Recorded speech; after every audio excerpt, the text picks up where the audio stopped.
राजकारणात सध्या गुलामांचा बाजार. महाराष्ट्रात माणसांचे लिलाव सुरू. कल्याण डोंबिवलीमध्ये जे काही झालं त्यावरून शिसारी आली. पक्ष फोडाफोडीवरून राज ठाकरे यांचं हे वक्तव्य. तर कल्याण डोंबिवली महानगरपालिकेत मनसेचा सन्मान राखला जाईल. विकासाच्या मुद्द्यावर मनसेची कल्याण डोंबिवलीमध्ये साथ. उपमुख्यमंत्री एकनाथ शिंदे यांची ही प्रतिक्रिया समोर. मुंबईमध्ये थोडक्यात निसटता पराभव झाला, मात्र आपली मतं कमी झालेली नाही. शिवसेनेचे मुंबईमधील गड आजही कायम. महापालिका निवडणुकीच्या पराभवानंतर उद्धव ठाकरेंचं सूचक वक्तव्य.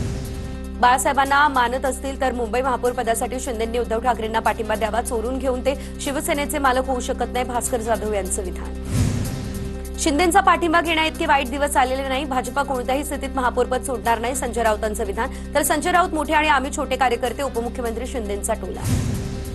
आम्हाला कुणाच्याही प्रस्तावाची गरज नाही. मुंबईमध्ये महायुतीचाच महापौर होईल. एकनाथ शिंदेंनी ठाकरेंच्या शिवसेनेचा प्रस्ताव फेटाळला. 2 व्यापाऱ्यांकडून महाराष्ट्र विकत घेण्याचा प्रयत्न. मिलो तरी 72, पण 2 व्यापाऱ्यांच्या गुलामीत जगणार नाही. उद्धव ठाकरेंचा मोदी शहांवर नाव न घेता निशाणा. ठाण्यात महापौर पदासाठी लॉबिंग सुरू. तर महापौर पदाच्या दावेदार विमल भोईर आणि दर्शना जानकर यांनी घेतली एकनाथ शिंदेंची भेट. ठाण्याचं महापौरपद एससी प्रवर्गासाठी आरक्षित, त्यामुळे 5 ते 6 नगरसेवक शर्यतीत. अचलपुरात भाजपच्या गटात एमआयएम आणि काँग्रेस नाही. मंत्री बावनकुळेंची माहिती. भाजप एमआयएमला कधीच सोबत घेणार नाही. भाजपचा एमआयएम सोबत काही एक संबंध नाही. बावनकुळेंची प्रतिक्रिया. महाराष्ट्राचा रंग भगवा आहे आणि उद्या देखील भगवाच राहणार. काहीही झालं तरी महाराष्ट्राचा रंग बदलू देणार नाही. एमआयएमच्या नगरसेविका सहर शेख यांच्या वक्तव्यावर साटम यांची टीका. मुंबऱ्याला हिरवं करून टाकू असं वक्तव्य सहर शेख हिनं केलेलं. चंद्रपूर महापालिकेमध्ये काँग्रेसमध्ये गटस्थापनेवरून पेच. 13 समर्थक नगरसेवकांना घेऊन धानोरकरांकडून गटस्थापन. इतरांनी गटात सहभागी व्हावं, अन्यथा कारवाई होईल. वडेट्टीवार समर्थक नगरसेवकांना धानोरकरांचा इशारा. जळगाव महानगरपालिका महापौरपद ओबीसी प्रवर्गातील महिलेसाठी जाहीर. भाजपकडून रंजना वानखेडे, दीपमाला काळे, उज्ज्वला बेंडाळे, विद्या सोनवणे यांच्यासोबतच सुचिता हाडा यांची नावं चर्चेत. लातूर महानगरपालिकेसाठी काँग्रेसकडून 3 नावं चर्चेत. काँग्रेस कुणाला महापौर करणार याकडे लक्ष. कांचन अजनीकर, जयश्री सोनकांबळे आणि मनीषा बसपुरे यांच्या नावांचाही यामध्ये समावेश. अकोला महापालिकेत भाजपचाच महापौर बसेल. 38 नगरसेवक असलेल्या भाजपकडून शहर सुधार समिती गट स्थापन. भाजप, दोन्ही राष्ट्रवादी, शिंदेची शिवसेना आणि एक अपक्ष नगरसेवक असेल. सूत्रांची माहिती. मीरा भाईंदर महापालिकेमध्ये भाजपकडून माजी महापौर हसमुख गेहलोत यांची गटनेतेपदी निवड. तर हसमुख गेहलोत यांच्या प्रदीर्घ अनुभवावर भाजपचा विश्वास. भिवंडीमध्ये महापौर पदासाठी भाजपकडून मोर्चे बांधणी सुरू. भाजप नवनिर्वाचित नगरसेवकांच्या बैठकीत गटनेत्याचा निर्णय प्रलंबित. धुळे महापालिकेमध्ये सत्ता स्थापनेसाठी भाजपकडून 50 नगरसेवकांची गटनोंदणी करण्यात आली. नगरसेविका राकेश कुलेवार यांची गटनेतेपदी निवड करण्यात आली. तर भगवान गवळी यांची प्रतोदपदी नियुक्ती करण्यात आली. भिवंडीमध्ये पवारांची राष्ट्रवादी आणि समाजवादी पक्षाचा समावेश असलेल्या भिवंडी सेक्युलर फ्रंटची स्थापना. काँग्रेसच्या महापौरसाठी आता रणनीती. पंचायत समिती आणि जिल्हा परिषदेत स्वीकृत सदस्याबाबत मंत्री चंद्रशेखर बावनकुळेंचं मुख्यमंत्र्यांचं पत्र. तर जिल्हा परिषदेत 10 सदस्यांमागे 1 स्वीकृत सदस्य. तर पंचायत समितीमध्ये 5 सदस्यांमागे 1 स्वीकृत सदस्य. येत्या अधिवेशनात निर्णय होण्याची शक्यता. राज्यातील जिल्हा परिषद आणि पंचायत समित्यांच्या निवडणुकांसाठी सुमारे 20,000 उमेदवार रिंगणात. जिल्हा परिषदेच्या 731 जागांसाठी 7,695 उमेदवारांनी भरले अर्ज. पंचायत समितीच्या 1,462 जागांसाठी 13,023 उमेदवारांकडून अर्ज दाखल. 50% आरक्षण मर्यादेबाबत सर्वोच्च न्यायालयामध्ये 27 जानेवारीला सुनावणी होईल. सरन्यायाधीश सूर्यकांत यांच्या नेतृत्वाखालील खंडपीठासमोर सुनावणी निश्चित.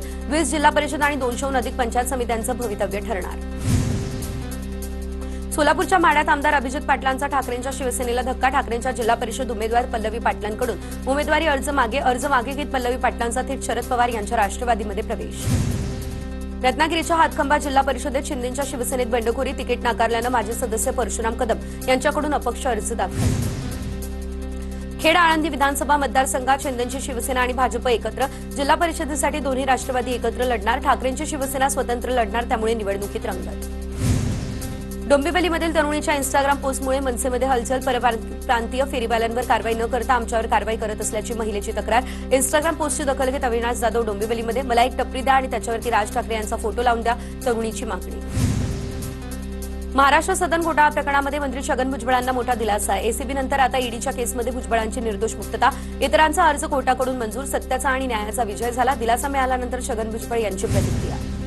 महाड नगर परिषद निवडणुकीदरम्यान झालेल्या राड्याप्रकरणी आता विकास गोगावलेला 2 दिवसांची पोलीस कोठडी. सुनील तटकरेंचे पदाधिकारी आणि भरत गोगावलेंचा मुलगा विकास गोगावले यांच्यामध्ये झालेला राडा. बीडच्या संतोष देशमुख हत्या प्रकरणाची पुढील सुनावणी 7 फेब्रुवारीला होणार. लॅपटॉपमधील डेटा कॉपीज देण्याची आरोपीच्या वकिलांची मागणी. आरोपी विष्णू चाटेला तुरुंगात ठेवण्यासंदर्भात सरकारी पक्षानं म्हणणं मांडलं.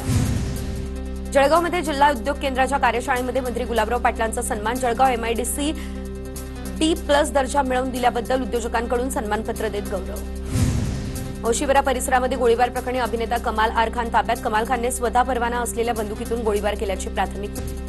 शिंदखेडा नगरपंचायतीमध्ये विविध समित्यांच्या सभापतींची निवड. नियोजन, बांधकाम, पाणीपुरवठा, महिला, बालकल्याण आणि स्वच्छता समित्यांवर भाजपचे नगरसेवक सभापती. पुणे महापालिकेचे कनिष्ठ अभियंता वर्ग 3ची 25 तारखेला होणारी परीक्षा पुढे ढकलली. परीक्षा केंद्रात गोंधळ, त्यामुळे विद्यार्थ्यांनी केलेलं आंदोलन. मीरा भाईंदर मेट्रो पुलाखालील मोकळी जागा आता हायटेक उद्यान होणार. तर आता आयुक्त राधा विनोद शर्मा यांच्याकडून पाहणीही करण्यात आली आहे. उत्तन कचरा डेपोच्या बायोमायनिंग प्रकल्प. मुंबईमध्ये मीठ ग्राइंडर मशीनमध्ये सोन्याची तस्करी. 2,89,00,000 सोने जप्त. डीआरआयची कारवाई. सीमाशुल्क कायद्याअंतर्गत गुन्हा देखील दाखल करण्यात आला. पुणे ग्रँड टूर सायकल स्पर्धेमध्ये 70 वर्षीय बाळू जवदळे उर्फ आप्पा ठरले आकर्षण. सोशल मीडियावरती तुफान व्हायरल. भारतीय सायकलपटूंना संधी देण्याची इच्छा केली व्यक्त. जळगावमधल्या धरण गावातील वराळ, चावलखेडासह विविध गावांमध्ये मंत्री गुलाबराव पाटलांच्या हस्ते विकास कामांचं भूमिपूजन. सिमेंट कॉन्क्रीटच्या रस्त्यांसह स्मशानभूमी आणि इतरही कामांचं भूमिपूजन. रावेरमध्ये पीक विम्याच्या प्रलंबित भरपाईवरून केळी उत्पादक शेतकरी आक्रमक. संतप्त शेतकऱ्यांचा अंकलेश्वर बुऱ्हाणपूर मार्गावरती रास्ता रोको. आंदोलनामुळे अंकलेश्वर बुऱ्हाणपूर महामार्गावरील वाहतूक काही काळ विस्कळीत. धुळे जिल्ह्यातील शेतकऱ्यांना नैसर्गिक शेतीसाठी प्रोत्साहन द्यावं. खासदार डॉक्टर शोभाताई बच्छाव यांची प्रतिक्रिया. दिशा समितीच्या बैठकीत केंद्र पुरस्कृत योजनांचा खासदार शोभा बच्छाव यांनी आढावा घेतला. सोलापूरच्या माढ्यातील केवडमध्ये द्राक्षबागेमध्ये अज्ञातानं तणनाशक फवारल्याचा संतापजनक प्रकार. द्राक्षाच्या 100हून अधिक झाडांवरती तणनाशक फवारलं, त्यामुळे शेतकऱ्यांचं लाखो रुपयांचं नुकसान. अहिल्यानगरच्या धांदरफळ बुद्रुक गावामध्ये विद्यार्थ्यांच्या अभ्यासासाठी ग्रामपंचायतीवरती भोंगा लावला. संध्याकाळी 7 वाजता भोंगा वाजताच विद्यार्थी अभ्यासासाठी घरी परततात. तर मोबाईल, टीव्ही आणि खेळांमुळे विद्यार्थ्यांचा अभ्यासाकडे दुर्लक्ष होत असल्यानं हा निर्णय.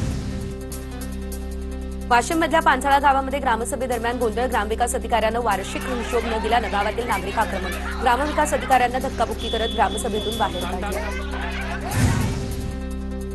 पुण्याच्या लोणीकंदमध्ये एसटी बसवरती हल्ला. घटनेचा व्हिडिओ सोशल मीडियावर व्हायरल. कट मारल्याच्या रागातून टेम्पो चालकानं एसटी बस अडवून हल्ला केल्याची धक्कादायक घटना.